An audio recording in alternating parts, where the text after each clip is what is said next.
you listen regularly to me on radio, you'll know that I'm fairly, into the royal stuff. I like royal stories. I like covering royal weddings. I'm interested in the flummery. I think we do it rather well, and all of that stuff. But there is a very serious side to this too. And I think it's being tested to the hilt. And I think if I am being tested to the hilt when it comes to royal stories, an awful lot of other people who would either, not be bothered either way or generally supportive of the royal family, you're probably feeling a bit tested to the hilt as well, over all this Epstein stuff and the degree to which both Andrew Mountbatten Windsor, his wife Sarah, now ex-wife Sarah, the King, the Prince of Wales, the royal households generally, what they knew, what they contributed to, when they knew what they knew.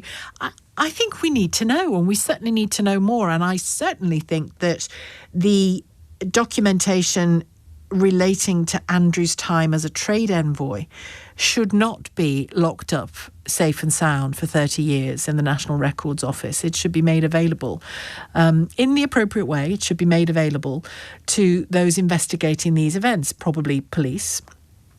And we do know that police are starting to mobilise a bit more than they have been, and they could always have mobilised on a number of fronts more than they have been. But the thing that really got my goat this morning was when I heard Prince William, the Prince of Wales, and we hear, again, we don't know for sure, but we hear that he has been chomping at the bit to do more, that he is the person who's been pushing his father to bring down all of the, the hounds of hell on Prince Andrew, as he was before he lost his various privileges and titles and the big home and all the rest of it. That we were told by some sources anyway, that it was William who was behind all of that energy.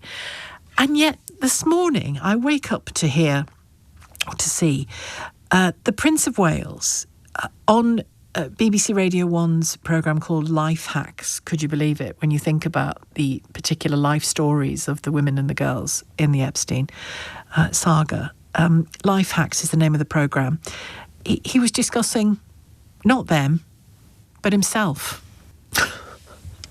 There's a conversation to be had around male role models. I'm not saying anything he's saying is unsayable. I'm just saying it's not the time to be saying it when you look at what this family is facing and has been embroiled in and hasn't yet shared, either with the police or with the rest of us, given the job that they have. I was hearing, of all people, Jacob Rees-Mogg speaking about this the other day, speaking about Prince Andrew in particular, and he was saying he can forget the idea of privacy. Princes don't have privacy. Now, I wouldn't go quite that far. Everybody needs, for their mental health and survival, a bit of privacy. But I think what Jacob Rees-Mogg was saying was right insofar as there is no privacy to be had in terms of documentation around this. You need to be fully transparent with it, unless there is a genuinely vulnerable person that needs to be protected. And I doubt that involves any of the main players in the royal family. And the reason I was so flabbergasted when listening to Prince William this morning was partly the timing and also the topic of mental health and where you are emotionally and working out your emotional life. Everything you say at the moment, this is to the senior members of the royal family, everything you say at the moment, as far as I'm concerned, is noise until you say what we need you to say and you tell what we need you to tell, which is how much you knew, what you knew, and when you knew it. And what extra information do you have to share? Not necessarily with me personally or with journalists liberally, but with the police and with the lawyers for the women involved in this dreadful Epstein horror. There's more. We know there's more. It doesn't necessarily implicate you personally. Of course we know there's more. But to take time out to talk about your own mental health and the mental health of men when we are looking at women so shattered, I'm talking about the heart of this story, women so shattered by the abuse that they experienced, that they are either already dead from taking their own lives or struggling daily with their mental health and with their attempt to get justice and accountability. They're the people whose mental health the royal family should be talking about. And I don't mean just in a little throwaway line in a written statement about victims at the forefront of our minds. That they should be, and I hope they are sincere about that. But what makes me doubt their sincerity about that, as to them being the absolute priority, the victims being the absolute priority, is when one of the few public utterances from the Prince of Wales in a while that isn't just part of his role, for example, the Saudi visit, is about his own mental health. Like I say, as far as I'm concerned, it's noise.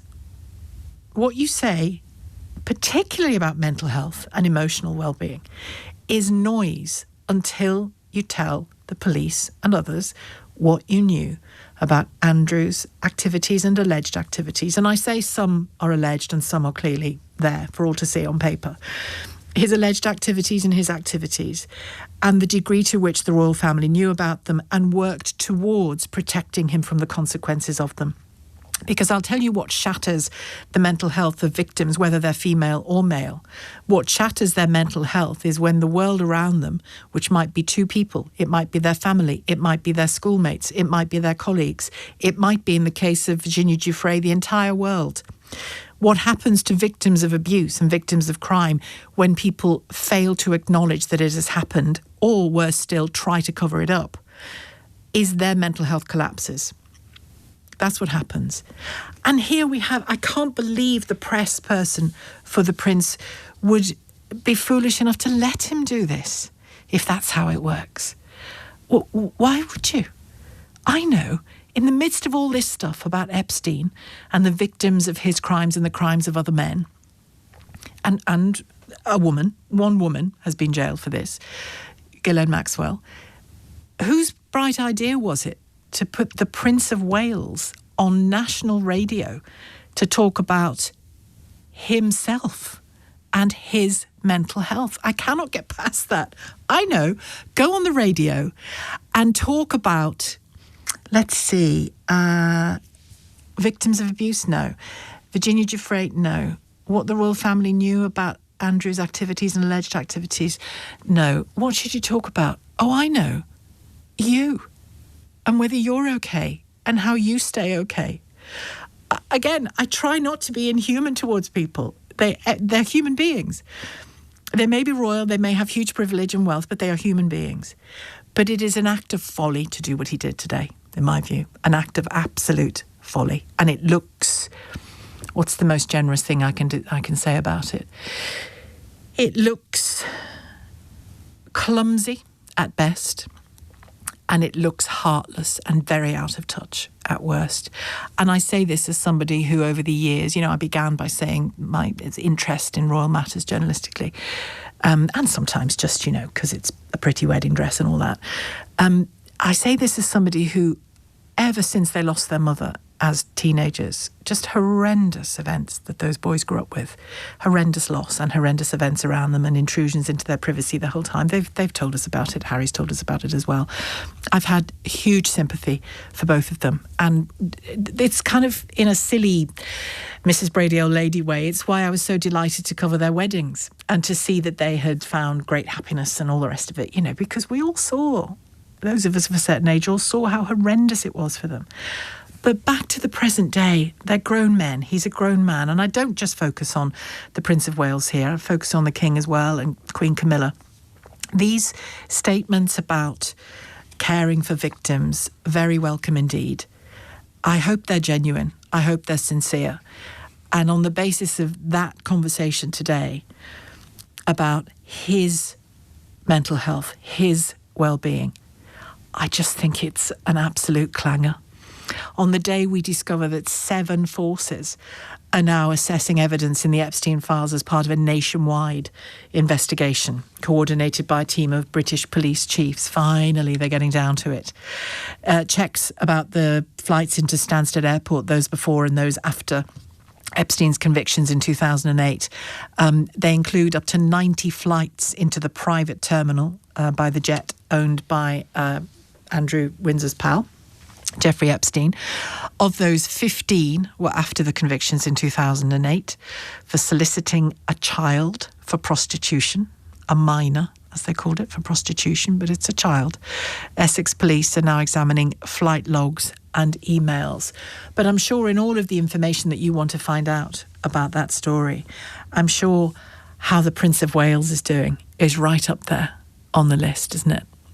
I'm afraid this time, William, it isn't. And this time, Charles, it isn't. And this time, Camilla, it isn't. You really do have to do the grown-up thing now and put your cards on the table. If you're going to go in front of a microphone, do it for a good reason. Do it for the right reason.